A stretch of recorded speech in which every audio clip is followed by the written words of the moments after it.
어떤 피의사실 공표를 강력하게 금지하는 법안을 추진하고 있습니다. 언론 자유와 공정한 재판권 보장 중 무엇을 우선으로 둬야 하는지에 대해서 논란이 이어지고 있습니다. 일각에서는 피의사실 공표죄가 전 세계를 통틀어서 오로지 한국에만 있는 죄라면서 이참에 이것을 없애버려야 하는 게 아니냐 이런 말까지 나오고 있는데요. 이게 과연 사실일까요? 궁금하시면 끝까지 똑똑똑똑 시청해주세요.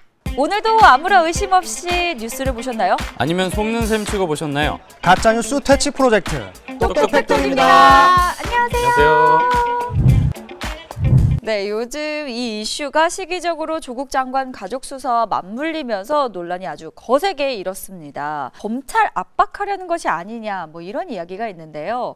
근데 이게 박상기 전 법무부 장관 때부터 추진됐던 사안이라고 알려졌고 법무부도 조 장관 가족에 대한 수사가 끝나면 그때부터 적용하겠다고 시기를 미뤘는데 그래도 논란이 해소되지 않고 있습니다. 왜 그런 걸까요?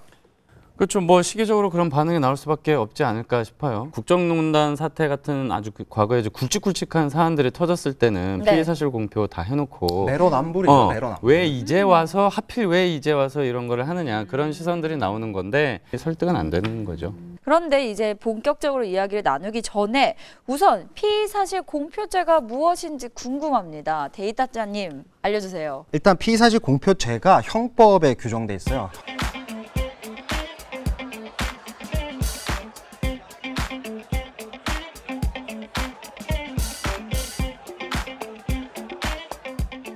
그러니까 쉽게 생각하면 지호 씨가 네? 뭐 사기라든지 뭐 가볍게 할게요. 관련 범죄를 저질렀는데 예를 들면 제가 회사에 TV를 훔쳐갔어. 절도를 하거나 네, 그리고 절도를 저한테 했어. 뭐 투자를 하라고 해서 네. 돈을 빌려갔어요. 네. 근데 갚지 않았다는 거죠. 네. 근데 제가 고소를 했어요. 네. 근데 지호 씨가 실제로 사기를 저질렀는지는 아무도 알 수사를 수 해봐야 없어. 돼 알고 재판에 가봐야 알아요. 그런데 그 전에 내용들이 사실상 언론에 많이 공개되잖아요. 연예인 뭐 조금만 어떤 사실이 있으면 거의 다 공개되듯이. 맞아요. 근데 원칙적으로는 그런 거에 대해서 검찰이나 경찰 수사기관이 네. 누설을 하면 안 된다. 일괄적으로 규정을 해뒀어요. 형이 확정되지 않았는데 범죄자로 이미 이렇게 추정해서 그게 문제라는 거죠. 이 죄로 처벌받았다는 뉴스를 접해본 적이 없는 것 같아요. 실제로 이 법으로 처벌받은 사람은 사실 없죠. 보통 이게 법률로 정해지면 그 하단에 이제 검찰청이라든지 이런 데서 그러니까 원칙 같은 거를 세세하게 정하거든요. 최근에 이제 논란이 되는 것도 네. 그 조국 지금 법무장관이 네. 검찰의 수사 공보 준칙을 이제 일단 개정을 해야 된다. 이런 말을 먼저 했어요. 수사 공보 준칙 3조에 보면 이 준칙이 정하는 바에 의해서 공보를 하는 경우를 제외하고는 네. 공표하거나 그 밖의 방법으로 공개할 수 없다라고 금지 조항이 있어요. 근데 모든 금지 조항에는 사실상 예외 조항이 있거든요. 이 예외 조항이 이제 약간 좀 자의적으로 해석될 네. 수 있는 경향이 되게 많은데 그 예외 조항이 이제 뭐 법무부나 뭐 검찰 경찰청의 뭐 훈령 행정 규칙으로 이제 규정이 돼 있는 것들이죠. 어떤 예외 조항이 있는 건가요? 이게 사실상 논란이 되는 부분이죠. 사안이 중대한 부분이고 공인이고 공익적으로 필요한 부분이라고 판단이 되면 언론이 이렇게 보도를 해도 문제가 뭐 되지 죄를 않는다? 삼는다거나 손해배상을 청구한 걸 그거를 이제 인용하거나 그런 판결이 사실 그렇게 많지 않아요. 어려운 말로는 이제 위법한 내용이 있긴 하지만 네. 그게 조각된다 이렇게 이제 그게 아무것도 아닌 게 된다 이런 식으로 이제 판결하는 경우가 많거든요. 이렇게 피의 사실이 포함돼서 나오는 게 문제가 되는지 몰랐거든요. 그래서 뭐 조국 장관 부인에 대한 이야기가 막 나올 때도 사실 저희 그 기사만 보면 많은 사람들이 죄 졌네 이렇게 생각을 할 것 같아요. 근데 이게 결국은 다 피의 사실 공표였던 거죠. 그렇죠. 원래 원칙적으로는 그렇게 해서는 안 되는데 국민의 알 권리를 중요하게 생각하는 그런 분위기 속에서 이게 이루어진 건데 그 전에 또 유명한 정치인이라든지 기업가 분들이 형이 확정되지 않은 사실들을 계속 언론에서 보도함으로써 목숨을 잃는 사건들이 몇 번 있었잖아요, 사실은. 맞아요. 네, 그런 부분에서 부작용이 더 크다고 생각하시는 분도 많아요. 그렇네요. 이게 예전부터 계속 있었던 논란인데 과거에 비해서 점점 이거를 보는 어떤 눈높이, 시선이 계속 달라지고 있는 거죠. 애초에 헌법이 규정하고 있죠. 무죄 추정의 네, 원칙. 무죄 추정의 원칙. 하지만 정말 많은 사람들이 그냥 기소됐다 그러면 무조건 그 사람이 잘못했다라고 생각하는 경우가 많거든요. 그럼요. 그리고 저는 이 피의사실 공표죄가 오로지 우리나라 코리아에만 있는 법이라고 들었는데 그게 맞는 건가요? 형법을 이제 피의사실 공표죄라는 거를 콕 집어서 이렇게 네. 두고 있는 나라들은 좀 찾아보기가 힘들었어요. 아예 이렇게 제목이 있는 나라가. 네, 그렇죠. 근데 하지만 연관된 법이나 법령은 아니지만 각종 규정이나 지침을 통해서 네. 기소 전에 이제 피의 사실 공표를 억제하는 나라들은 많았습니다. 나라별로 이제 정도의 차이는 있어요. 정말 빡세게 억제하는 나라도 있고 네. 좀 느슨하게 억제하는 나라도 있는데 네. 그래서 결론적으로 말씀드리면 한국에만 있는 죄 아니고 네. 그 모양은 좀 다르지만 다른 나라에도 있다 이렇게 말씀드릴 수 있겠습니다. 그렇군요. 이거 어떤 근거로 그렇게 판단이 되는 부분이 있는 건지. 법무부를 통해서 1차적으로 알아봤고요. 또 그 밖에 이제 피의 사실 공표에 대한 그 국회 정책 토론회가 최근에 있었어요. 네. 그리고 형사정책연구원의 연구 보고서가 또 있고 국회 입법조사처의 자료도 있고 국회 법제사법위원회 검토 보고서도 있고 또 법조 기자들의 단체인 법조 언론인 클럽이라고 있어요. 여기서 발간한 보고서들이 있어요. 이런 것들을 다 종합적으로 확인해서 네. 정리한 내용입니다. 정말 핀셋처럼 보면 뭐 법조문까지 막 따져서 보면 아니다 이렇게 얘기할 수도 있는데 사실 대중이 궁금해하는 그 지점이 뭐냐면 피의 사실을 막 이렇게 언론들이 받아서 보도하고 있는 것 자체를 문제 삼냐 안 삼냐 이거잖아요. 네. 비슷한 다른 맥락으로 나라들도 있다. 다 있는 거죠. 그럼 이런 억제 안 하는 게 아니니까. 다른 나라의 몇몇 사례로 좀 알아볼 수 있을까요? 우선 미국의 그 경우를 보면요. 네네. 말씀드린 대로 그 피의 사실 공표죄 조항이나 상응하는 법 규정 자체는 없어요. 대신 연방 법무부가 규정한 그 수사기관의 공보 활동에 대한 지침. 그게 내용이 이제 1차로 언론에 공개할 수 있는 경우를 정해두고 있어요. 네. 뭐 사건 내용이 아주 상당 부분 이미 알려졌거나 네. 수사 상황을 알려서 시민들을 안심시킬 필요가 있거나 시민의 안전, 이해, 복지의 보호를 위해 필요한 경우가 있거나 이런 것들로 정해놨단 말이죠. 예외 규정이죠. 이 밖의 내용은 다 공개 금지. 이게 원칙이고요. 이거를 어기면 이제 명예훼손죄로 처벌받거나 민사상 손해배상 책임을 질 수 있게 해놨어요. 또 이제 미국 변호사협회 직무규칙 공정한 사법 절차에 악영향을 줄 수 있는 발언은 법정 밖에서 하면 안 된다. 그렇게 규정이 되어 있는 부분이 있어요. 그리고 또 미국의 여러 주에서는 법원과 검찰 그리고 또 뭐 변호사협회와 기자단들이 함께 위원회를 구성해서 지속적으로 가이드라인을 발전시켜 나간다고 해요. 국민의 알 권리와 피의자 보호 그리고 공평한 재판권 보장이라는 이 삼각 네. 이 세 가지 가치를 어떻게 균형 있게 발전시켜 나갈 것이냐 그거를 계속 고민을 하고 있다라는 거죠. 괜찮은 방법 같아요. 우리나라도 한번 해볼 만한. 네. 어쨌든 미국에선 전체적으로 언론 자유가 공정한 재판권 보장보다 더 우월한 지위를 갖고 있는 분위기가 형성이 돼 있기 때문에 이런 규정들이 있지만 언론의 자유를 좀 더 중요시한다. 그런 뭐 그런 분위기입니다. 그럼 유럽 쪽은 좀 어떤가요? 네, 뭐 유럽 쪽도 사실 사정은 비슷해요. 법정 모독죄라든지 명예훼손죄라든지 다른 법으로 사실 제재를 할 수 있는 법이 많기 때문에 영국도 일명 법적 모독법이라고 네. 해가지고요. 네네. 기소하기 전에 재판을 이제 청구하기 전에 피의 사실을 보도하는 것을 처벌하고 있고요. 네. 다만 좀 느슨하죠. 프랑스도 마찬가지고 뭐 네덜란드 이런 부분도 다 마찬가지예요. 네덜란드는 우리나라랑 좀 비슷하게 경찰의 정보 보호 조항이라고 있는데요. 우리나라처럼 경찰이 피의 사실을 이제 공표했을 때 이제 위법하다 이렇게 돼 있는데 사실 이것도 원칙적인 얘기고 어떻게 보면 언론의 자유를 좀 더 보장하는 그런 방향으로 가고 있다는 게 유럽의 흐름이고요. 미국이나 유럽은 무분별한 피의 사실 공표는 규제하면서도 국민의 알 권리 또한 보장해준다 이런 것 같은데요. 해외 주요국 사례에 대해서 이 법무부는 어떻게 생각하고 있는지 궁금합니다. 안 그래도 그 부분이 저도 궁금해서 그 법무부 대변인을 통해서 법무부 입장을 좀 물어봤거든요. 네, 뭐라고 하던가요? 뭐 해외 사례와 비교해서 볼 수도 있지만 꼭 해외 사례를 우리가 꼭 따를 필요는 없다는 거죠. 워낙 나라마다 좀 처한 환경이 다르니까요. 네. 그리고 또 반대로 생각해 보면 해외에는 없는 법이 우리에겐 있다. 그렇다면 이거를 좀 더 잘 활용할 생각도 할 필요가 있는 거 아니겠냐. 뭐 그런 네네네. 의견이 있고. 그러면서 이제 무죄 추정의 원칙에 따른 피의자 인권 보호 그리고 또 국민의 알 권리 이거를 조화롭게 가져가는 방안에 대해서 네. 의견을 좀 더 폭넓게 수렴하겠다. 그래서 신중하게 결정하겠다 이렇게 밝혔어요. 지난번에 이제 조국 장관이 본인 가족의 수사가 종결되면 이 강화된 규정을 적용하겠다라고 밝힌 걸 보면 조만간 아니면 늦어도 올해 안에는 시행될 것으로 보입니다. 그 강화된 규정에 언론도 포함되어 있나요?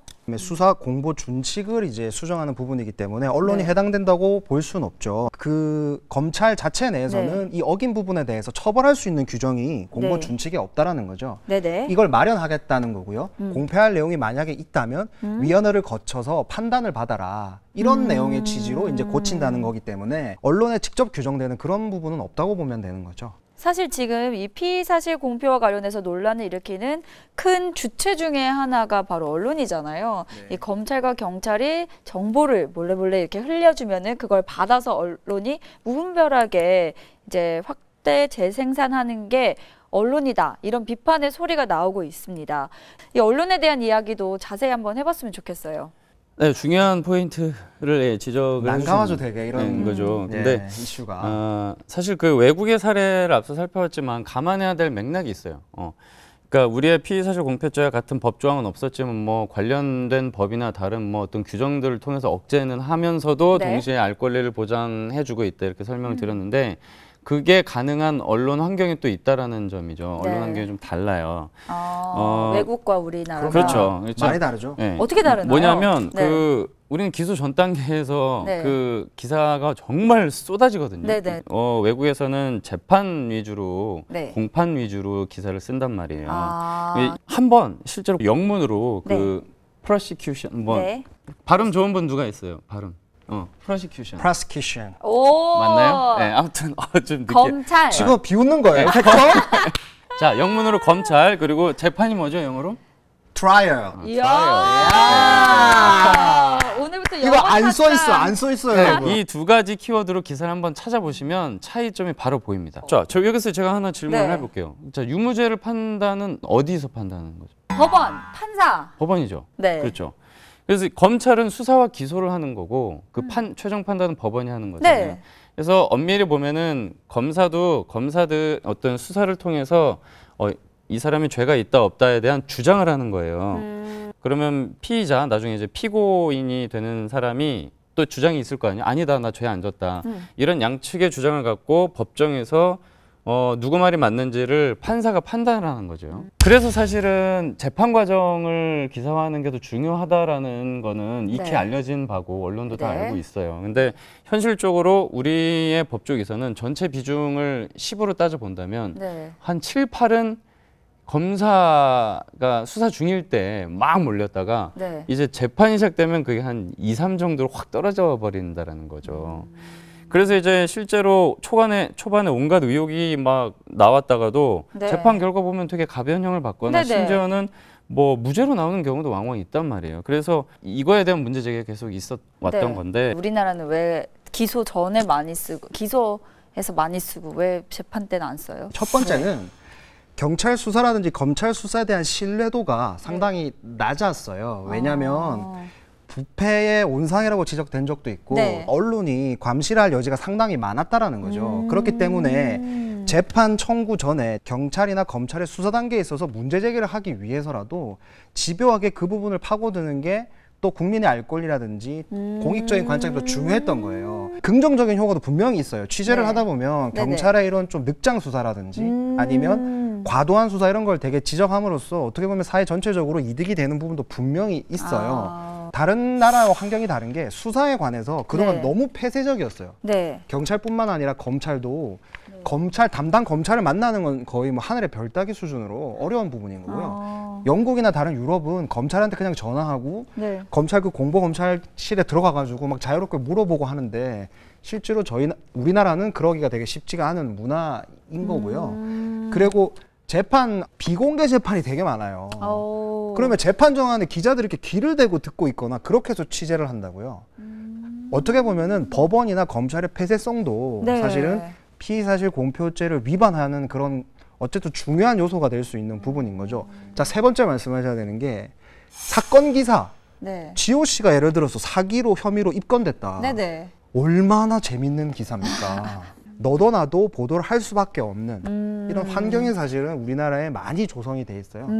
그렇기 때문에 언론도 알지만 경쟁을 위해 살아남기 위해서 좀 과도하게 취재하는 경향이 있다. 이거 보시면 또 옹호한다. 기자들이 기자들끼리. 기자들 옹호한다 이렇게 나 저도 생각하실 지금 수 그 있어요. 얘기하려고 그랬어요. 아니 그러면 똑바로 써야지. 자기네들 경쟁하느라고 이렇게 그래요. 막 써도 되는 거냐. 그거는 정말 네. 저를 포함해서 모든 언론 종사자들이 반성해야 받아들여야 되는 될 부분이죠. 부분인데 네. 그런 작업들을 통해서 정말 막 감춰져 있던 진실을 밝히거나 이런 또 순효과도 없지 않아 있어 왔다라는 거예요. 내로남불이라는 단어 네, 아시잖아요. 알죠. 피의사실 공표에 대해서 이런 얘기들이 되게 많아요. 네. 그러니까 정치인들도 마찬가지예요. 누군가가 피의 사실이 공표돼서 우리에게 유리한 얘기라면 적극적으로 오케이. 수사해야 된다. 맞아. 이해가 되시죠? 네. 근데 우리에게 불리한 정보다. 그 말 하면 안 된다. 그렇게 하면 그렇죠. 안 된다 하는 거죠. 그 말은즉슨 네. 이 죄라든지 이런 문화 자체가 양면성이 갖고 있기 때문에 이걸 잘 조화하는 게 중요하다. 그리고 시대에 따라서 이 달라지는 것들에 대해서 그래도 일관적으로 평균적으로 맞출 수 있는 시스템이 좀 갖춰져야 된다. 이런 얘기를 좀 해야 되는 거죠. 이런 시스템을 만들려면 사실 가장 좋은 건 자정작용이 일어나는 거긴 한데 솔직히 말씀드리면 자정작용이 일어나기 어렵다. 언론이건 검찰이건 그렇죠. 경찰이건. 그래서 지금 막 논란이 되는 거 저 나쁘게 보지 않아요. 이 논란이 건강한 결과로 이어지면 되거든요. 그래서 어떤 외부 충격이 있어야 된다라고 봐요. 제도적 보완이나 외부 충격으로 인해서 바뀔 수 있는 거지.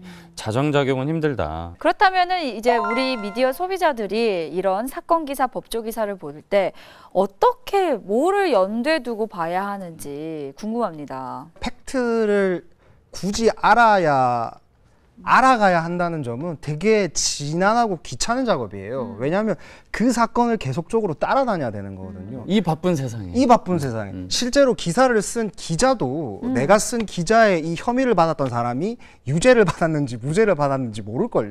아는 사람 있으면 그게 너무 책임감 없는 거 아닌가? 아니 소송만 하는데 막 2, 3년 걸리잖아요. 이걸 다 하는 게 되게 어려운 일이에요. 일반인들은 더더욱 자기가 소송을 당해보지 않는 이상 쭉 가기 힘들어요. 다만 그러면 어떤 작업이 필요하냐. 네. 기사에 나와 있는 이 모든 어떤 사실과 피의 사실이 이 사람이 꼭 죄인이라고 말하는 건 아니라는 원칙은 분명히 세워야 되는 거예요. 보도되는 내용이 전부 사실 같지만 네. 그렇지 않은 내용들이 되게 많아요. 나쁘다고 비난을 할 수 있지만 그거는 형이 확정된 다음에 해야 되는데 이걸 하기가 너무 어려워요. 무죄 추정의 원칙. 그리고 또 있죠. 똑똑팩톡을 보시는 거. 그렇죠. 가장 중요한 얘기인데 네. 똑똑팩톡이 이렇게 이제 얘기를 해주는 거에 대해서 조금이라도 관심을 가지면 아무래도 네. 다방면으로 이제 사안을 볼 수 있는 부분이죠. 그렇죠. 그리고 검찰이 뭐 사건 기소할 때도 네. 사실 보도자료를 내요. 근데 보도자료 윗단에 보면은 네. 확정된 사실이 아니라고 명시로 써 있어요. 그렇죠. 근데 이제 기자들이 기사화할 때 그런 부분을 굳이 표현은 안 해주는 거잖아요. 뭐 그런 부분이 있다는 걸 추가로 말씀드리고 싶어요. 근데 실제로 막 계속 언론 보도에 뭐 무슨 혐의를 받고 있다, 뭐 알고 봤더니 누구랑 말을 맞췄더라, 뭐 이런 보도가 계속 나오면 믿을 수밖에 없어요. 사람인 이상, 그렇죠. 그러니까 뭐 믿는다고까지는 아니어도 일단 이미지는 안 그게 좋아지죠. 만들어지지 않아요? 맞아요. 1, 2년 뒤에 무죄 판결 나온다 한들 상처뿐인 영광이 되는 그런 게 계속 나오고 있는 거죠. 맞습니다. 그래서 네. 좀 이런 취재 방식에 대한 관행이 좀 바뀌었으면 좋겠어요. 네, 이제 다양한 이야기 오늘 나눠봤는데요. 다시 한번 오늘의 주제에 대해서 정리를 해보면 피의사실 공표죄는 한국이 유일한가 이게 주제였는데 결론은 그렇지 그렇지는 않다. 네, 그렇지 네. 않다. 나라별로 다양한 규정과 연관된 법을 통해서 무분별한 피의사실 공표를 억제하고 있고 동시에 언론의 자유도 많이 보장하고 있다라는 거였습니다. 우리 언론 환경에 대한 문제점은 시급히 해결해야 할 숙제다라는 점에서도 이야기해 봤습니다. 근데 지금 너무 욕을 많이 먹고 있는 게 하다못해 뭐 압수수색하면서 점심에 뭐 먹었는지 메뉴 얘기하고 이런 게 막 기사로 나오는 이런 그렇죠, 아주 그렇죠. 코미디 예. 같은 상황은 배민을 시켜 먹었다 막 이런 네. 얘기까지 하고 있더라고요. 조국 장 이거는 진짜 아니죠. 배민의 사소한 진실이 숨겨 있을 수도 있다. 봐도 하다못해 정말 막장까지 왔다 그런 느낌이 스스로도 느끼긴 해요. 근데 네. 이 시스템이 바뀌지 않으면 제가 만약 지금 여기서 팩톡을 하고 있지만 나중에 네. 법조팀의 발령이 네. 받으면 그럼 똑같이 너는 똑바로 할 수 하겠죠. 있겠냐? 저는 솔직히 자신이 없거든요. 그래서 뭔가 외부의 충격이 필요하다. 솔직히. 저희가 잘한다는 얘기가 솔직한 절대 아니에요. 솔직하게 이야기 말씀드리면 감사합니다. 그렇습니다. 네. 갈 일 없어. 걱정하지 마세요. 오늘도 유익하게 보셨다면 좋아요, 구독, 알람 설정 꾹꾹. 감사합니다. 감사합니다. 감사합니다.